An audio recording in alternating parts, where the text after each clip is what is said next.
అసలు ఏం చేయాలి అనే దాని మీద మనం డిబేట్లో మాట్లాడుకుందాం.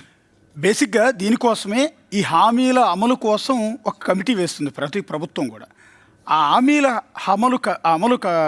అమలు కమిటీకి సివిల్ కోర్ట్ పవర్స్ ఉంటాయని ఇందాక నేను చెప్పాను. అంటే వాళ్ళు ఏదైనా యాక్షన్ తీసుకోవచ్చు, కన్సర్న్ మినిస్టర్ మీద అయినా, లేకపోతే మంత్రి ఆల్రెడీ స్టేట్మెంట్ ఇచ్చారు కాబట్టి ఆ కన్సర్న్ శాఖ అధికారుల పైన యాక్షన్ తీసుకోవచ్చు. ఇది ఎందుకంటే ఇది ఒక జవాబుదారీ లోపించడం. పార్లమెంట్ అసెంబ్లీలో ఒక హామీ ఇచ్చిన తర్వాత దాన్ని నెరవేర్చకపోవటం అనేది ఖచ్చితంగా అది జవాబుదారీ లోపించడం. 1-2 శాసనసభ కమిటీలు ఇచ్చే నివేదికల మీద బ్యూరోక్రసీ అధికారులు సీరియస్గా రియాక్ట్ అవ్వకపోవటం. అంటే ఈ హామీల అమలు కమిటీ సిఫార్సు చేస్తుంది అధికారులకి, ఇదిగో మీ మంత్రి గారు ఇచ్చారు ఈ హామీలు ఎందుకు నెరవేర్చట్లేదు అని. దానికి ఆ లేఖలను కూడా తీసుకెళ్లి చెత్తపట్లో పడేస్తూ ఉంటారు. అలాంటప్పుడు సివిల్ కోర్ట్స్తో సమానమైన అధికారం ఉన్న ఈ హామీల అమలు కమిటీ ఏం చేసింది అనేది నా ప్రశ్న. అనేకసార్లు సమావేశం అవుతుంటారు, టీలు తాగుతుంటారు, ఓకే వెళ్తుంటారు, ఒక స్టేట్మెంట్ ఇచ్చేసి ఇన్ని అమలు చేయలేదంట. అది కాదు కదా.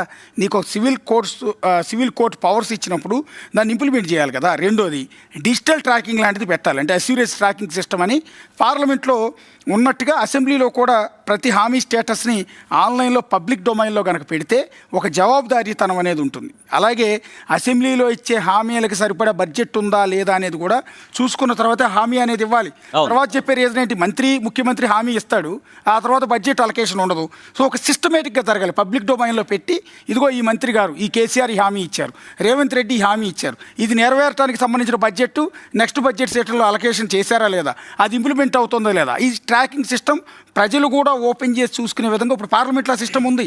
పార్లమెంట్లో ఒక కేంద్ర మంత్రి ఇచ్చిన ప్రకటన కనుక అమలు చేయకపోతే దాన్ని డిజిటల్ ట్రాకింగ్ సిస్టంలో వెరిఫై చేసుకోవచ్చు. ఆ సిస్టమ్ అసెంబ్లీలో ఎందుకు పెట్టరు అనేది నా ప్రశ్న. అయితే ఇప్పుడు ఉన్నటువంటి పెండింగ్ హామీలు ఏంటంటే 1174 పెండింగ్ హామీలని మొత్తం ఓవరాల్ 12 ఇయర్స్ కలిపి. ఈ 12 ఇయర్స్ని మనం ఒక్కసారి విభజిస్తే 9.5 ఇయర్స్ ఏమో బీఆర్ఎస్ పరిపాలన, ఇప్పుడు 2.5 సంవత్సరాలేమో కాంగ్రెస్ ప్రభుత్వ పరిపాలన.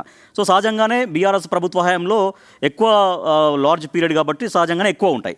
ఒక బీఆర్ఎస్ ప్రభుత్వ హయాంలో పెండింగ్ హామీలు ఎన్ని ఉన్నాయంటే 750 పెండింగ్ హామీలు ఉన్నాయి ఈ 1174లో. ఇక మిగిలినటువంటి 424 హామీలు ఇప్పుడు కాంగ్రెస్ ప్రభుత్వం అధికారంలోకి వచ్చిన తర్వాత పెండింగ్లో ఉన్నటువంటి హామీలు. ఒక్కసారి గత ప్రభుత్వ హామీలు కొంచెం ముఖ్యమైన హామీలు మనం చూస్తే రైతు బంధు అనేది చాలా విజయవంతంగా మొత్తం గ్రౌండ్ చేయగలిగింది. రైతు బీమా వాస్తవానికి తర్వాత వచ్చినటువంటి హామీ, అదే ఎన్నికల హామీ కాదు, కానీ తర్వాత ఇంప్లిమెంట్ చేశారు. కళ్యాణ లక్ష్మి షాదీ ముబారక్ అది కూడా బాగానే ఇంప్లిమెంట్ చేశారు. ఆసరా పెన్షన్స్ అది బాగానే ఇంప్లిమెంట్ చేశారు. 24 hours కరెంట్ ఇచ్చారు బీఆర్ఎస్ హయాంలో. మిషన్ భగీరథ, మిషన్ కాకతీయ, దళిత రాజేష్ ఇక్కడ